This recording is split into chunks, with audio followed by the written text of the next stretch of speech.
بسم اللہ الرحمن الرحیم۔ السلام علیکم۔ میں دلہن بنی اپنے کمرے میں بیٹھی تھی۔ شادی پہ کچھ عجیب و غریب قسم کی حرکتیں ہوئی، لیکن میرا گھونگھٹ اتنا لمبا تھا کہ مجھے کچھ نظر ہی نہیں آیا۔ لوگ میرے پاس بیٹھ کے بھی ایسی باتیں نہیں کر رہے تھے جو آپس میں کر رہے تھے۔ ایسا لگتا تھا کہ کوئی مسئلہ بنا ہے، لیکن خیر سے میں اپنے گھر آ گئی اور اپنے کمرے میں بھی۔ میرا شوہر میرے کمرے میں آیا۔ میں اسے دیکھ کے بہت خوش ہوئی۔ تصویر سے زیادہ خوبصورت لگ رہا تھا۔ میرے سامنے آ کے بیٹھ گیا، مجھ سے اچھی اچھی باتیں کرنے لگا اور مجھے تحفے میں سونے کی انگوٹھی دی۔ مجھے نہیں پتا تھا کہ وہ مجھے سونے کی انگوٹھی دے گا۔ مجھے لگا کہ کوئی 5 یا 7 ہزار روپے دے کے بس جان چھوٹ جائے گی اور میں اس پہ بھی خوش ہو جاتی، لیکن میں سونے کی انگوٹھی لے کے بہت خوش ہو گئی۔ اس نے کہا کہ میں تمہارا بہت خیال رکھوں گا، بس تم ہمیشہ میری بات ماننا۔ میں نے کہا کہ آپ کی بات نہیں مانوں گی تو کس کی مانوں گی؟ وہ بھی خوش ہو گیا۔ تھوڑی دیر گزری کہ اس نے کہا کہ میں ابھی آتا ہوں، اٹھ کے کہیں باہر چلا گیا اور تھوڑی دیر کے بعد پھر کمرے میں داخل ہوا۔ میرے سامنے آ کے بیٹھ گیا اور میں نے سر نیچے کیا ہوا تھا کیونکہ مجھے شرم آ رہی تھی، لیکن جیسے ہی میں نے اس کی طرف دیکھا میری آنکھیں پھٹی کی پھٹی رہ گئی۔ صبح جب میں اٹھی تو میرے ہاتھوں میں سونے کی 7 انگوٹھیاں تھیں۔ اس کا مطلب کیا تھا یہ تو آپ لوگ سمجھ ہی گئے ہوں گے۔ میرا نام روشنی ہے اور میری عمر 19 سال ہوئی تو گھر والوں نے رشتہ دیکھنا شروع کر دیا۔ ہم لوگ جس گاؤں میں رہتے تھے یہاں پہ یوں سمجھیں کہ ٹوٹل 100 گھر آباد تھے۔ ان گھروں کے اندر ہی کوئی ڈاکٹر تھا تو کوئی ٹیچر، کسی نے کپڑے کی دکان بنائی تھی تو کسی نے کھانے پینے کی، اور شہر لوگوں کا جانا بہت کم ہی ہوتا تھا۔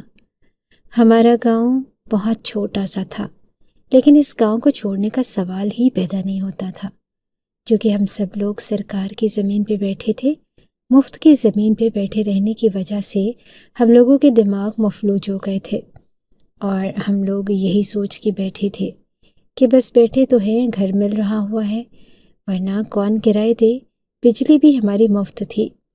ایسا لگتا تھا کہ حکومت اس چھوٹے سے گاؤں کو بھول گئی ہے، اور اس گاؤں نے اپنی بہت سی عجیب و غریب رسمیں بنا لی تھی۔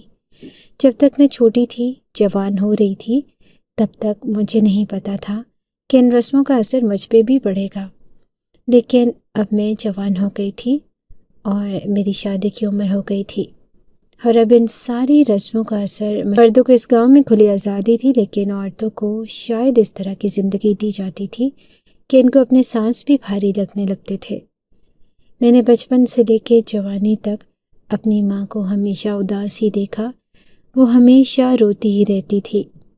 میرے بابا کے 3 بھائی تھے، میری ماں ان سب کے کام کرتی تھی، ان کے کپڑے دھوتی تھی، ان کے کپڑے استری کرتی تھی، ان کو کھانا بنا کے دیتی تھی۔ کبھی کبھی وہ میری ماں سے جھگڑا بھی کرنے لگتے اور مجھے سمجھ نہیں آتی تھی کہ یہ میری ماں سے بابا کی طرح کیوں جھگڑا کرتے ہیں۔ میں ان سے پوچھتی تھی پر وہ مجھے نہیں بتاتی تھی۔ خیر، میرے لیے رشتہ دیکھ لیا گیا۔ مجھے بڑا شوق تھا کہ میرے ماں باپ آپس میں کیا بات کر رہے ہیں، میرے رشتے کی بات کر رہے ہیں، کیا بول رہے ہیں، تو میں چھپ کے ان کی باتیں سن رہی تھی۔ میرے باپ نے کہا کہ اچھے لوگ ہیں، لڑکا بھی بہت اچھا ہے، کافی سارے بھائی ہیں۔ کہا کہ اچھے لوگ ہیں، لڑکا بھی بہت اچھا ہے، کافی سارے بھائی ہیں۔ جیسے ہی میرے باپ نے کہا کہ زیادہ بھائی ہیں تو میری ماں حیران رہ گئی۔ اس نے کہا کہ زیادہ بھائی؟ میں کبھی بھی اس گھر میں اپنی بیٹی کی شادی نہیں کروں گی جہاں پہ اتنے بھائی ہوں۔ آپ یہ کیا کہہ رہے ہیں؟ آپ کو کیا ہو گیا ہے؟ لگتا ہے میری ماں پریشان ہو گئی تھی کہ اتنے مردوں کے گھر میں بہت سارے کام ہوں گے، ان کے کپڑے دھونا، کپڑے استری کرنا، کیونکہ اس گاؤں کے لوگ خود سے ہل کے پانی بھی نہیں پیتے تھے۔ اس گاؤں کی عورتوں نے مردوں کو اتنا بگاڑا ہوا تھا کہ وہ سارے کام ان سے ہی کرواتے تھے۔ ایسے میں 7 مردوں والے گھر میں جانا کوئی اتنی اچھی بات تو نہیں تھی۔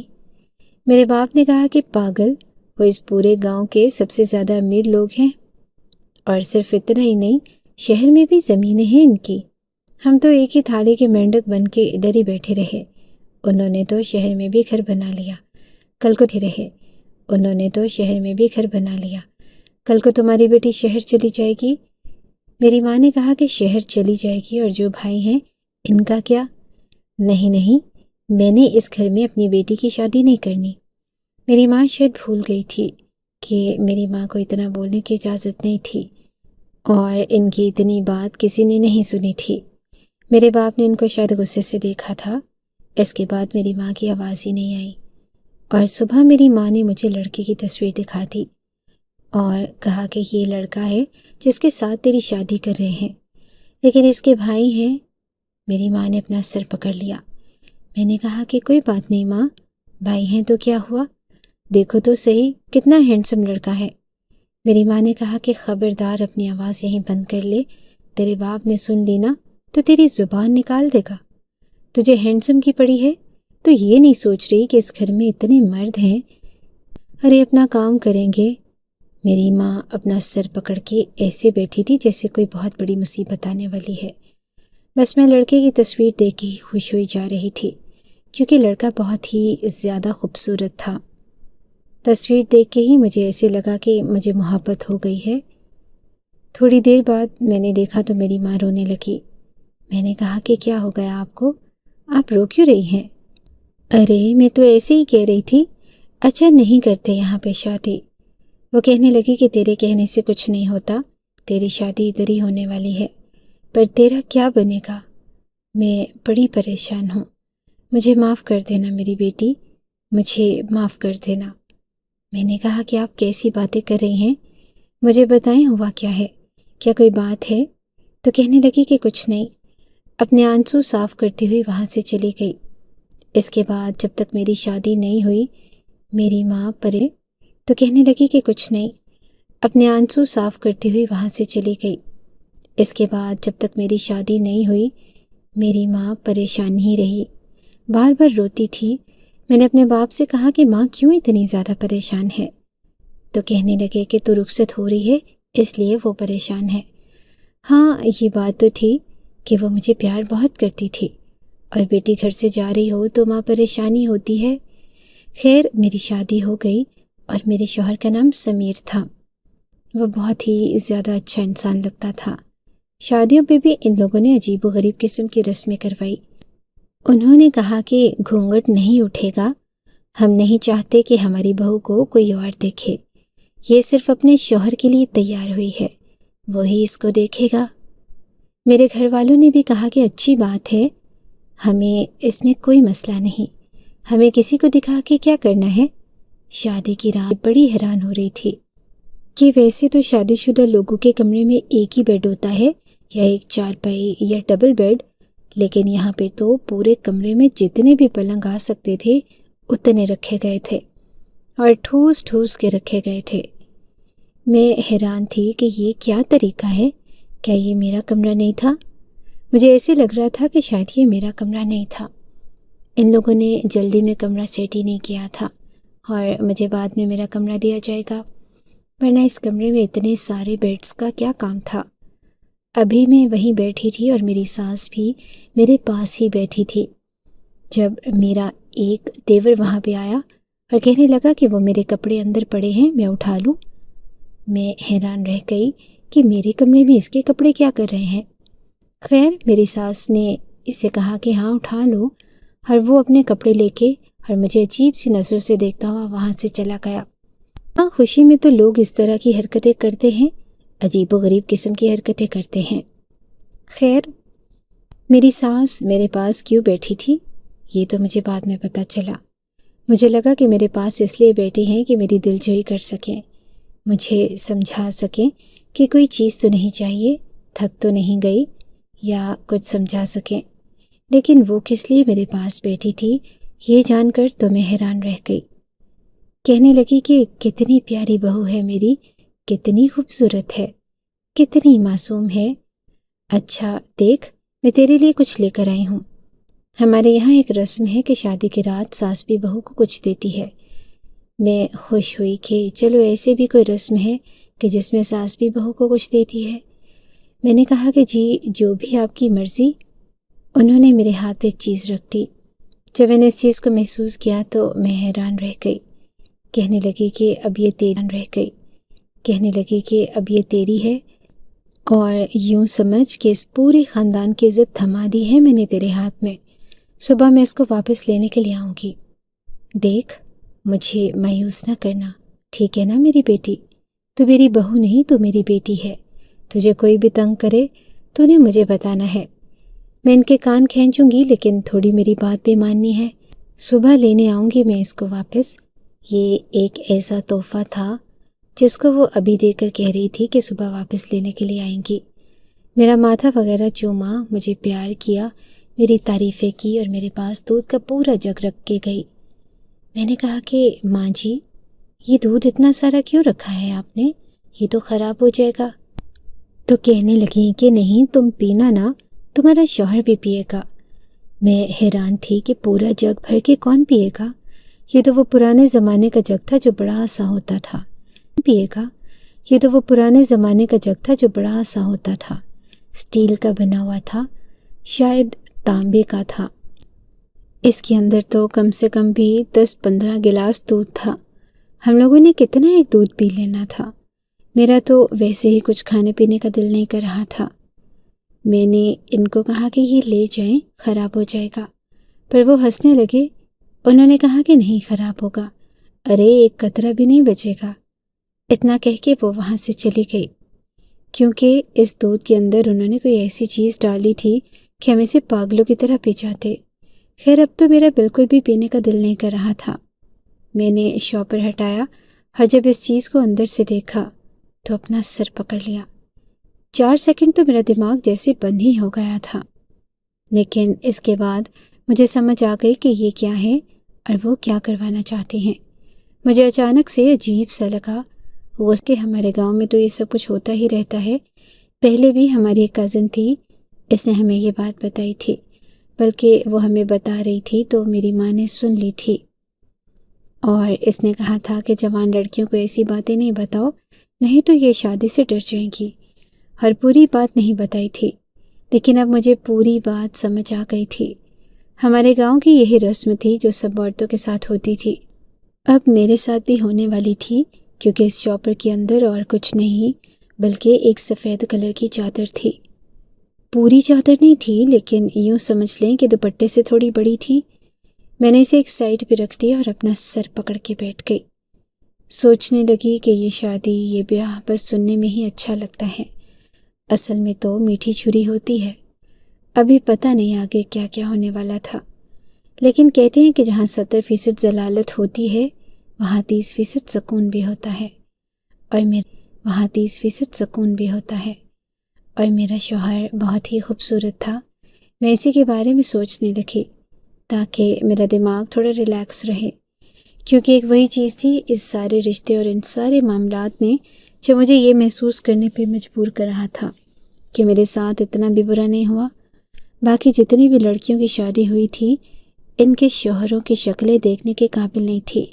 کوئی بہت زیادہ موٹا سا تو کوئی بہت زیادہ کالا سا تھا، لیکن میرا ہسبینڈ تو بہت ہی خوبصورت تھا۔ وہ کمرے میں آیا اور میرے سامنے آ کے بیٹھ گیا۔ اس کے آنے سے پہلے میں نے گھونگھٹ گرا لیا تھا۔ جب میں نے گھونگھٹ اوپر اٹھایا تو میں نے اسے غور سے دیکھا۔ اتنے قریب سے کسی مرد کو پہلی بار دیکھا تھا۔ واقعی بہت خوبصورت تھا۔ اس نے اپنے کوٹ کی جیب میں سے ایک سونے کی انگوٹھی نکالی اور میری انگلی میں پہنا دی۔ میں حیران ہوئی کہ اس نے مجھے اتنا بڑا تحفہ دیا۔ آج کل تو سونا بڑا مہنگا تھا۔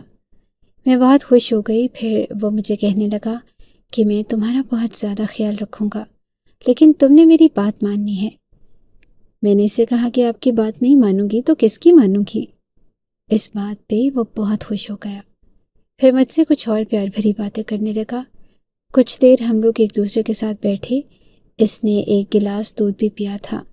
مجھے کہا کہ تم بھی پی لو۔ میں نے کہا کہ نہیں، میں نے نہیں پینا، میرا دل نہیں چاہتا۔ تھوڑی دیر کے بعد وہ کمرے سے باہر چلا گیا۔ اس کمرے کے اندر باتھ روم نہیں تھا، اسی لیے شاید باتھ روم گیا ہوگا، لیکن جب واپس آیا تو میرے سامنے آ کے دوبارہ بیٹھ گیا۔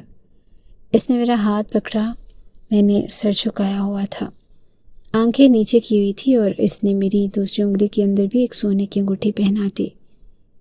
میں نے پہلے میں حیران ہوئی کہ دو سونے کی انگوٹھیاں، اور جب میں نے سامنے دیکھا تو میرے قدموں کے نیچے سے زمین نکل گئی، کیونکہ یہ آدمی میرا شوہر نہیں تھا، یہ میرا ایک دیور تھا۔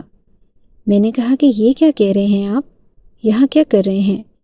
اس بات پہ مسکرانے لگا اور پھر اس نے مجھے ایسی بات بتائی کہ میں حیران رہ گئی۔ 2 دن گزرے تھے اور میری انگلیوں میں 7 سونے کی انگوٹھیاں تھیں جو مجھے منہ دکھائی میں ملی تھیں، لیکن مجھے ایسے لگتا تھا کہ میں زندہ ہی نہیں ہوں۔ بس ایک جگہ پہ بیٹھی تھی اور میری ساس میرے پاس آئی اور کہنے لگی کہ 1 ہفتہ تو تیرے پاس ہے آرام کرنے کے لیے، اس کے بعد سارے گھر کے کام تم نے ہی کرنے ہیں۔ اچھا تو ہمت نہیں کرے گی تو یہ سب کچھ کیسے ہوگا؟ اور تو نے جو مجھے وہ تحفہ واپس کیا، اس نے تو مجھے خوش کر دیا، ہمیشہ سنبھال کے رکھوں گی۔ تو واقعی بہت اچھی لڑکی ہے۔ مجھے ان کی آواز ایسے آ رہی تھی جیسے وہ کسی کنویں میں کھڑی ہو کے بول رہی ہوں۔ میرے کان بند تھے، میرا دماغ بند تھا اور میری زبان بھی بند تھی۔ ایسا لگتا تھا کہ میری آنکھیں بھی بند ہیں، کیونکہ مجھے دکھائی بھی کچھ نہیں دے رہا تھا، بس ایک زندہ لاش بنے بیٹھی تھی۔ مجھے کیا پتا تھا کہ میرے ساتھ یہ سب کچھ ہونے والا تھا؟ تبھی میری ماں اپنا سر پکڑ پکڑ کے روتی تھی۔ اب مجھے میری اپنی ماں کی ساری زندگی سمجھ آ گئی۔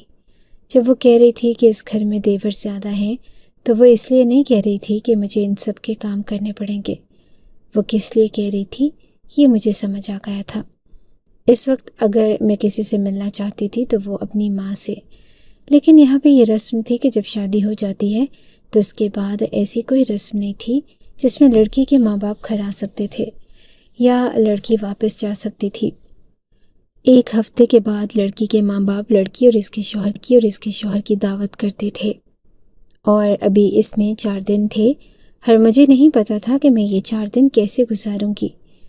جب میں نے رونا شروع کر دیا تو میری ساس نے باتیں سنانی شروع کر دی کہ یہ دیکھو ذرا، 2 دن کی دلہن بیٹھ کے دھاڑے مار مار کے رو رہی ہے، اس طرح تو اس گھر پہ کوئی عذاب آ جائے گا، مصیبت آ جائے گی، یہ تو ہمارے گھر میں نحوست ڈال رہی ہے۔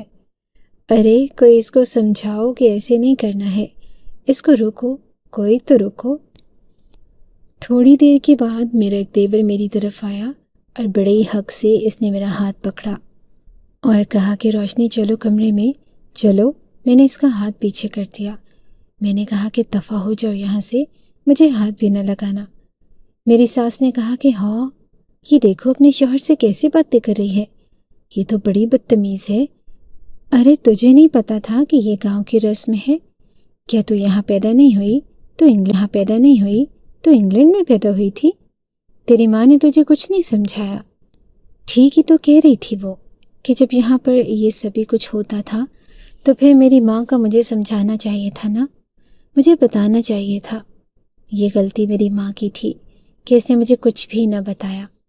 مجھے پہلے ہی بتا دیتی اور کچھ نہیں تو میں زہر ہی کھا لیتی، مجھے یہ زندگی تو نہ جینی پڑتی، اور میں سچ مچ زہر کھا لیتی، کیونکہ یہ زندگی تو بہت بری تھی۔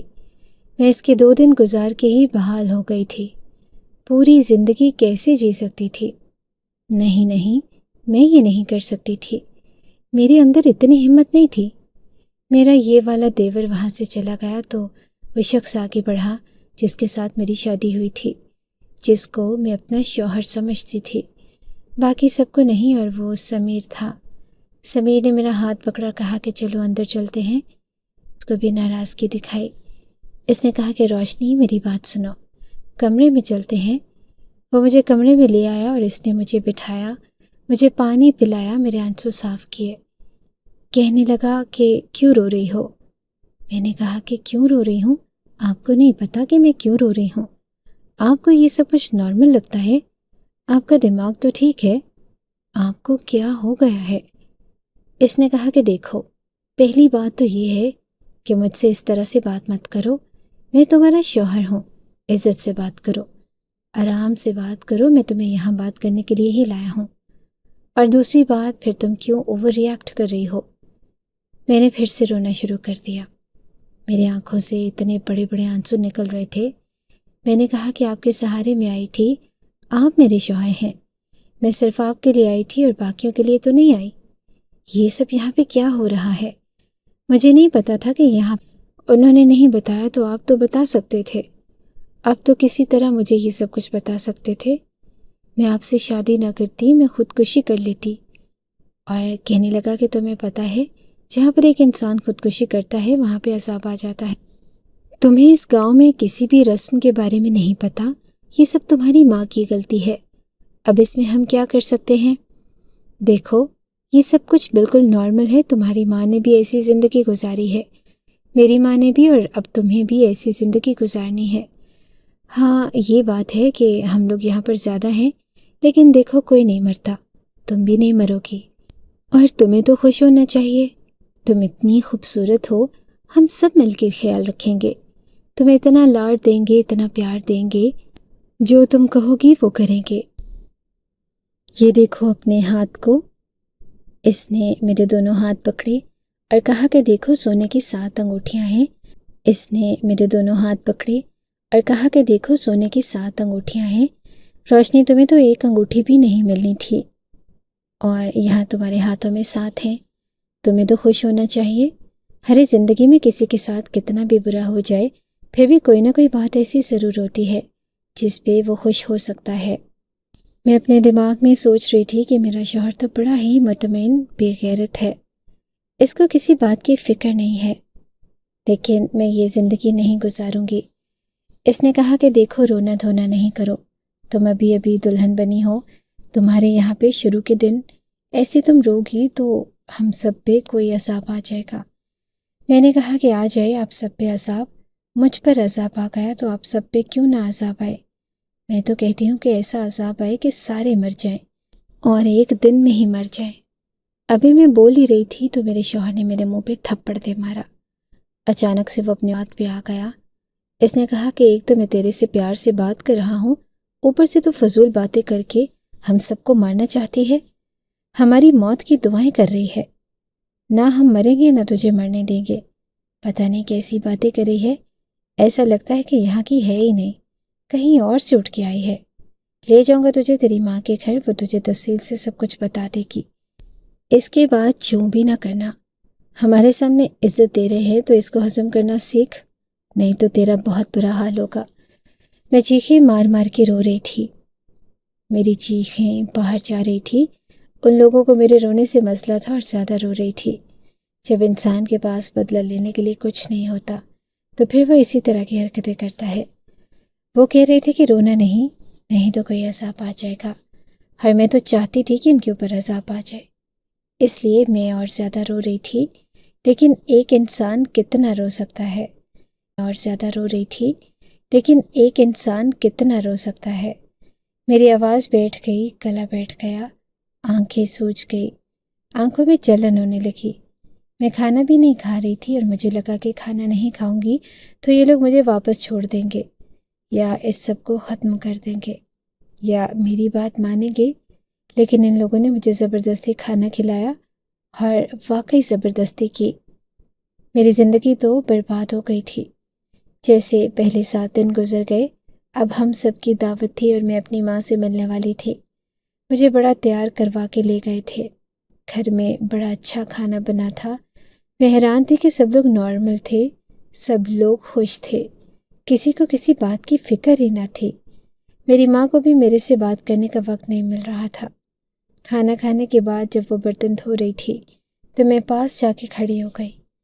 میری آنکھوں میں ایک ہی سوال تھا، وجہ بتایا نہیں، پر اگر تجھے بتا دیتی تو شادی ہی نہ کرتی اور تیرا باپ میرے پیچھے پڑ جاتا۔ معاف کر دے بیٹا۔ میں نے کہا کہ معاف کر دوں؟ معافی سے سب کچھ ٹھیک ہو جائے گا؟ آپ کو کیا لگتا ہے یہ سب کچھ نارمل ہے؟ کہنے لگی کہ ہاں یہ سب کچھ نارمل ہے، اگر اس سب کو قبول کر لے گی تو یہ نارمل ہو جائے گا۔ جب تک انسان کسی چیز کو قبول نہیں کرتا وہ اس کے لیے نارمل نہیں ہوتی، لیکن جب کر لیتا ہے تو پھر سب کچھ ٹھیک ہو جاتا ہے۔ دیکھ اس بارے میں اچھا سوچ۔ میں نے کہا کہ ہاں ٹھیک ہے، آپ بھی وہی بات کر رہی ہیں جو میری ساس نے، تو پھر آپ میں اور ان میں کیا فرق کیا رہ گیا؟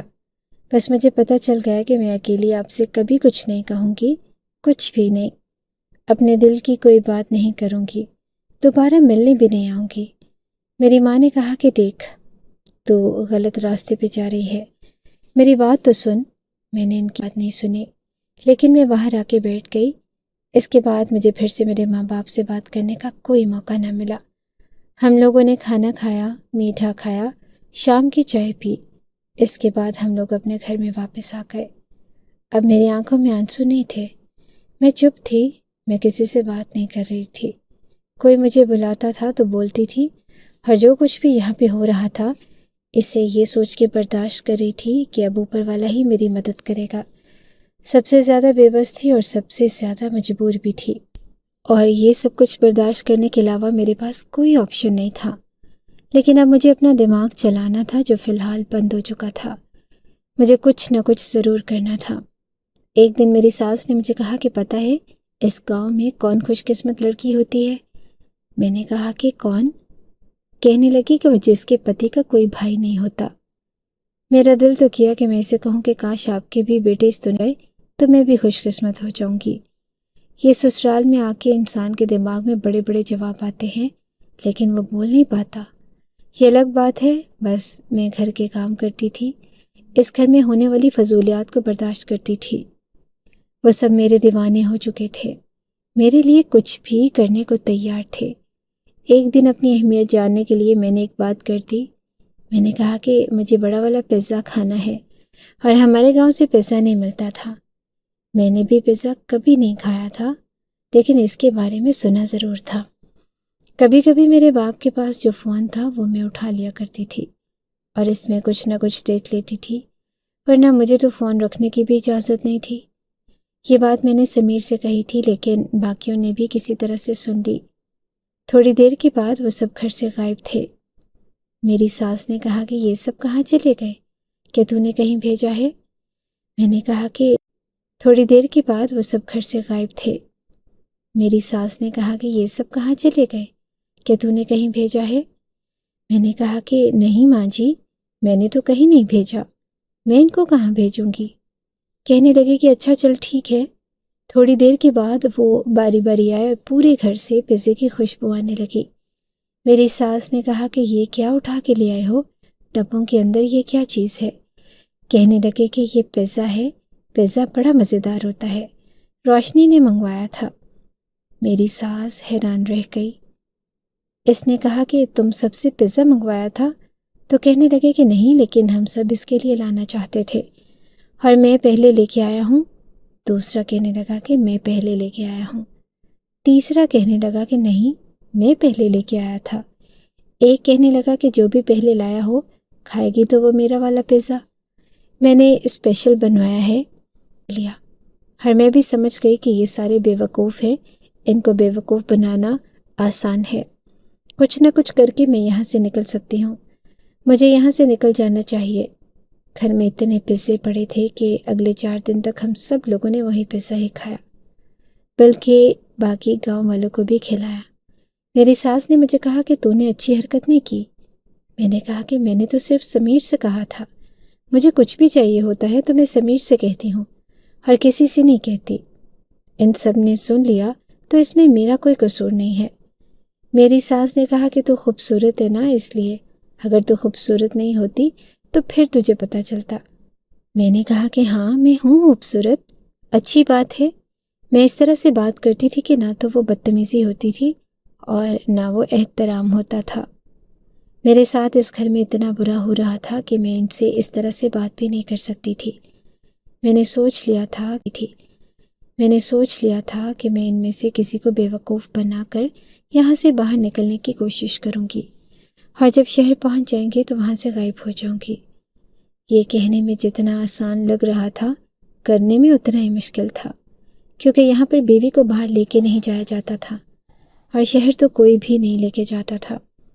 ہاں، کبھی کوئی اس دنیا سے جا رہی ہو تو اس کو ہسپتال لے جاتے تھے، لیکن وہ ایک الگ معاملہ تھا، اور وہ میرا دوسرا آپشن تھا کہ میں بیماری کا ناٹک کروں اور مجھے ہسپتال لے جایا جائے۔ لیکن اس میں بہت رسک تھا، کیونکہ یہاں پہ بھی 1-2 ڈاکٹر تھے، وہ بتا دیتے ہیں کہ بیمار نہیں اور میرا چھوٹ پکڑا جاتا، اس لیے مجھے کوئی ایسا پلان بنانا تھا جس میں رسک کم ہو۔ میرے لیے یہ سب کچھ تھا تو بڑا مشکل، لیکن پھر بھی میں پلان بنانے میں کامیاب ہو گئی۔ اور ان میں سے جو سب سے زیادہ بے وقوف اور نانا تھا، اس کو میں نے کہا کہ مجھے باہر جانا ہے، مجھے شہر دیکھنا ہے، بس ایک دن کے لیے صبح جائیں گے، شام کو آ جائیں گے۔ کہنے لگا کہ ہاں ٹھیک ہے، کسی کو پتہ بھی نہیں چلے گا۔ اس شادی کو 2-3 مہینے ہو گئے تھے، تب کہیں جا کے میں یہ پلان بنانے میں کامیاب ہوئی تھی اور اب اس پہ عمل بھی کرنے والی تھی۔ ہم لوگ شہر بھی پہنچ گئے تھے، لیکن تھوڑی دیر کے بعد میری طبیعت خراب ہو گئی۔ وہ وہیں پہ مجھے کہیں ہسپتال لے گیا اور ڈاکٹر نے کہا کہ میں ماں بننے والی ہوں، تو میرے قدموں کے نیچے سے زمین نکل گئی، کیونکہ یہ میرے اوپر ایک بہت بڑا عذاب تھا۔ ڈاکٹر یہی سمجھی کہ یہی میرا شوہر ہے جس کے ساتھ یہ آئی ہے، اور مجھے بتایا کہ فی الحال سب کچھ ٹھیک ہے۔ اس نے کہا کہ یہ تو بہت بڑی خبر ہے، چلو واپس چلتے ہیں۔ میں نے کہا کہ نہیں، مجھے شہر دیکھنا ہے۔ تو کہنے لگا کہ پاگل، ایسی حالت میں تم شہر میں پھرو گی، پھر کیا ہو جائے گا؟ وہ تو میرا ہاتھ ہی نہیں چھوڑ رہا تھا۔ پتہ نہیں اس کا خیال تھا یا پھر اس کو شک ہو گیا تھا کہ میں یہاں سے بھاگنا چاہتی ہوں۔ وہ مجھے واپس گاؤں لے آیا۔ اس نے کسی کو نہیں بتایا کہ ہم شہر گئے تھے، بس یہ بتایا کہ اس کی طبیعت خراب تھی تو ڈاکٹر کے پاس لے گیا۔ یہ ماں بننے والی ہے۔ میری ساس سب سے زیادہ خوش ہوئی اور باقی سب لوگ بھی بہت خوش تھے۔ یا تو یہ سب لوگ بہت ہی زیادہ فضول دماغ کے لوگ تھے، یا یہ سب پاگل تھے، یا ان سے زیادہ بے وقوف کوئی نہیں تھا۔ یہ کیوں خوش ہو رہے تھے؟ یہ اس بچے پہ خوش ہو رہے تھے کہ کون تھا اس بچے کا باپ؟ کیا ان کو اس بات کا پتہ تھا؟ میری ساس تو اتنی خوشیاں منائی، اپنے گلے سے سونے کی چین اتار کر میرے گلے میں پہنا دی۔ وہ سب بھی میرے لیے پھول لے کر آئے، تحفے لے کر آئے، کپڑے لے کر آئے۔ اتنا سامان تھا کہ کمرے میں رکھا نہیں جاتا تھا۔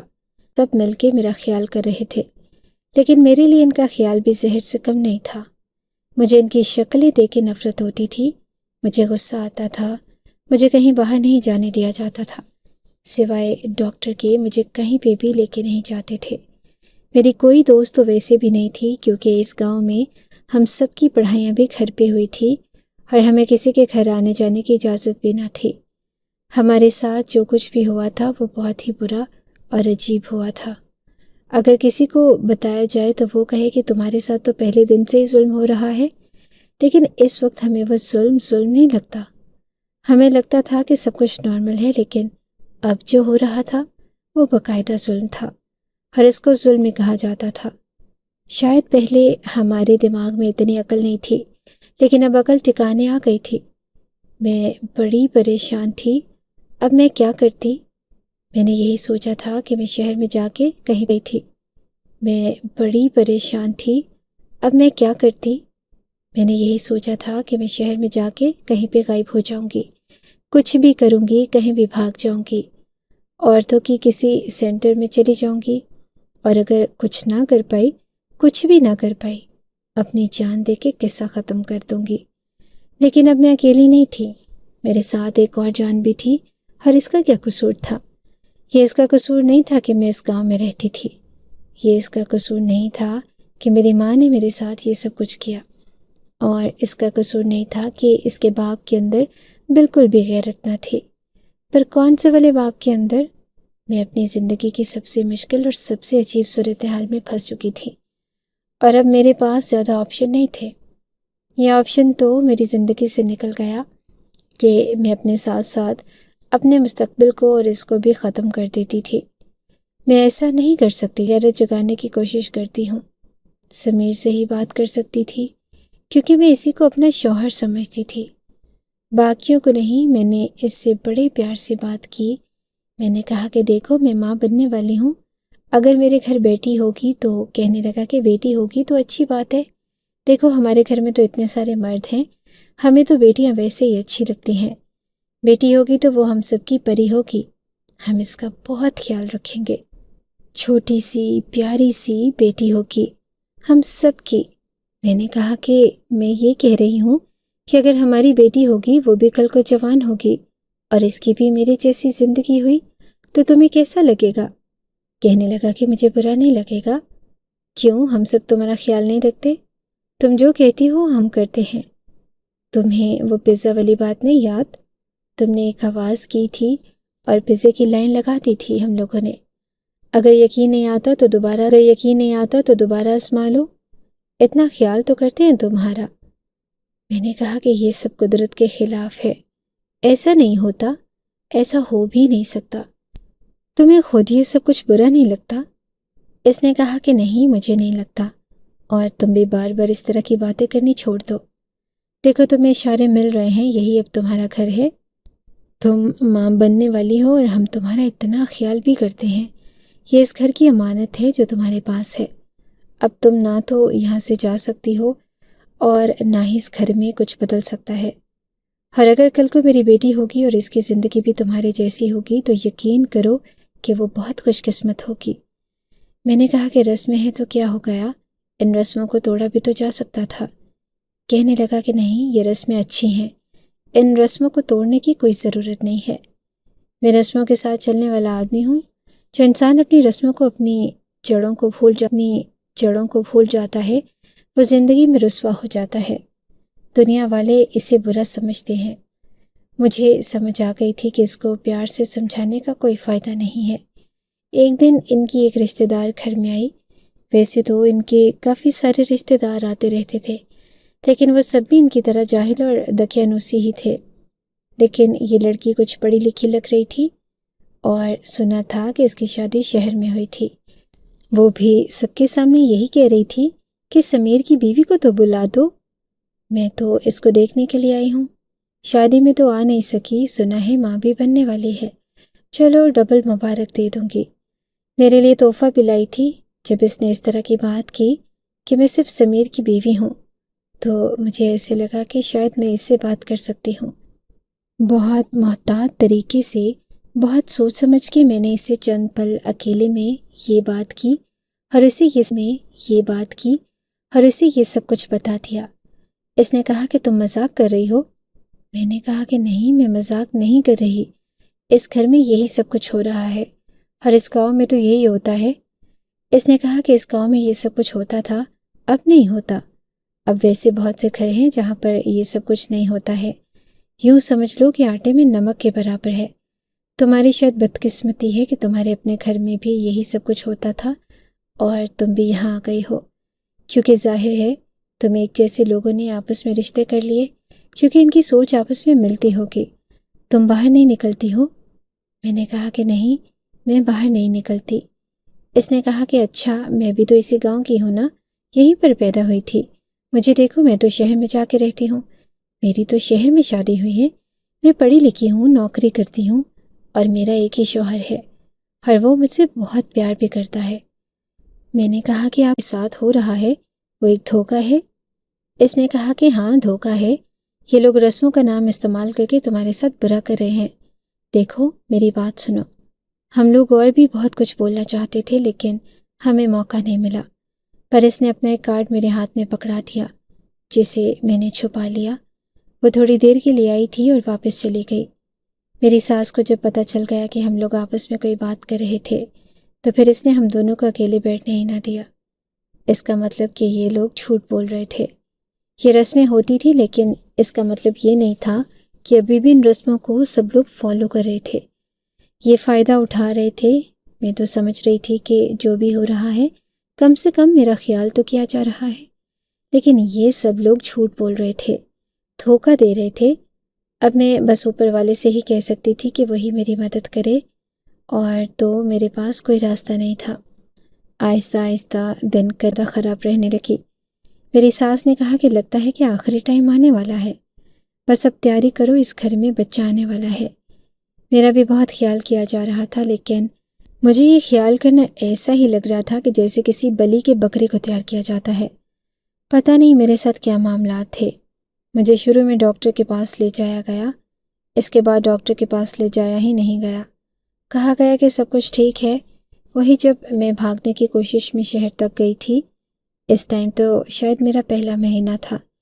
اس کے بعد بس یہیں پر ایک عطائی ڈاکٹر تھا جس سے چیک اپ کروا لیا جاتا تھا، اور میں اپنے اوپر بھی حیران تھی کہ مجھے کیوں نہ کچھ ہو گیا، میں کیوں نہ مر گئی۔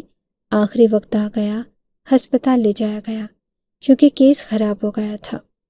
جب ہسپتال گئے اور میرے ہاں ولادت ہو گئی تو سب سے پہلے ڈاکٹر کی چیخیں نکلی، اور جب بچے کو باہر لے کے آیا گیا تو یہ لوگ بچے کو اٹھاتے ہوئے بھی ہو گئی تو سب سے پہلے ڈاکٹر کی چیخیں نکلی، اور جب بچے کو باہر لے کے آیا گیا تو یہ لوگ بچے کو اٹھاتے ہوئے بھی ڈر رہے تھے، ان کی بھی چیخیں نکل رہی تھی، اور یہ لوگ حیران رہ گئے تھے کہ کیونکہ یہ تو کسی کو بھی پتہ نہیں تھا کہ اس بچے کا باپ کون ہے، پر اس بچے کی 7 ٹانگیں تھی۔ سب لوگ اس بچے کو دیکھ کے حیران رہ گئے، ان سب کے منہ لٹک گئے، یہ کیسا بچہ ہے، اب کیا ہوگا؟ میری طبیعت کچھ بہتر ہوئی تو مجھے واپس لے آیا گیا۔ میں نے اس کارڈ کے اوپر فون کر کے بتا دیا، بچہ ابھی بھی ہسپتال میں ہی تھا۔ وہ لڑکی سمجھ گئی کہ معاملہ کیا ہے اور اکیلی نہیں آئی، اپنے ساتھ پولیس اور ایک عورتوں کے سینٹر کی انچارج کو لے کر آئی تھی۔ اسے میری کہانی بڑی درد بھری لگی تھی، اس نے میری مدد کرنے کی حامی بھری۔ قانون کے مطابق میرا شوہر صرف سمیر ہی تھا، باقی سب کو پکڑ کے پولیس کے حوالے کر دیا گیا۔ ابھی ہم یہی سب ان سے زیادہ نہیں جیتے۔ یہ دکھ بھی مجھ پہ بہت بڑا تھا، میری اولاد تھی، میں نے 9 مہینے اس کا انتظار یہی سوچ کے کیا تھا کہ وہ میری اولاد ہے۔ سمیر کو ایک جگہ پر بٹھایا گیا اور اس سے پوچھا گیا کہ تم اپنی بیوی کے ساتھ رہنا چاہتے ہو، اسے اچھے طریقے سے اپنے ساتھ رکھنا چاہتے ہو، جو تم نے پہلے کیا وہ سب نہیں کرو گے، یہ صرف تمہاری بیوی ہے، صرف تمہارے ساتھ ہی رہے گی تو ٹھیک ہے، نہیں تو ابھی اور اسی وقت اس کی تم سے خلا ہو جائے گی، اور وہ بھی 1 سیکنڈ میں، کیونکہ ہمارے پاس بہت بڑی وجہ ہے۔ اس نے رونا شروع کر دیا اور اپنا سر پکڑ لیا۔ اس نے کہا کہ یہ سب مجھے میری ماں نے کہا تھا، میں نہیں کرنا چاہتا تھا، یہ میری بیوی ہے، میں اس کے ساتھ رہنا چاہتا ہوں، لیکن مجھے اس پہ بھروسہ نہیں تھا، اس لیے سینٹر والوں نے کہا کہ تم اس گاؤں میں نہیں رہو گے، اپنی ماں اور بھائیوں کے ساتھ نہیں رہو گے، شہر میں تمہیں رہنے کے لیے جگہ دی جائے گی، وہیں پر تمہیں کام کرنا ہوگا اور تم وہیں پہ اس کو رکھو گے، اور ہم لوگ ہر 3 مہینے کے بعد آ کے چیک بھی کریں گے کہ کیا ہو رہا ہے یا کیا نہیں ہو رہا۔ وہ مان گیا اور میں شہر چلی گئی۔ میں نے واپس مڑ کے نہ تو اپنی ساس اور باقی سب کی طرف دیکھا اور نہ ہی اپنے ماں باپ کی طرف، کیونکہ وہ بھی اس سب میں برابر کے شریک تھے، لیکن میں نے ان کو قانون سے بچا لیا، قانون کا سایہ ان پہ نہیں پڑنے دیا، کیونکہ میں پھر بھی ان کی بیٹی ہی تھی نا۔ اب میں سمیر کے ساتھ رہتی ہوں اور وہ کافی حد تک بدل گیا ہے، میرے سامنے شرمندہ سا رہتا ہے، اس لیے اس کے ساتھ رہنے میں مجھے کوئی مسئلہ نہیں ہوتا، کیونکہ جو میں کہتی ہوں وہ مان لیتا ہے۔ جب مرد عورت کا گنہگار ہو جاتا ہے تو پھر وہ بہت اچھا شوہر ثابت ہوتا ہے۔ یہ کوئی فلم یا ڈرامہ ہوتا تو شاید میری زندگی سے یہ سب لوگ نکل جاتے اور میں اپنی زندگی گزارتی اور ایک کامیاب عورت بن کر سمیری تھا۔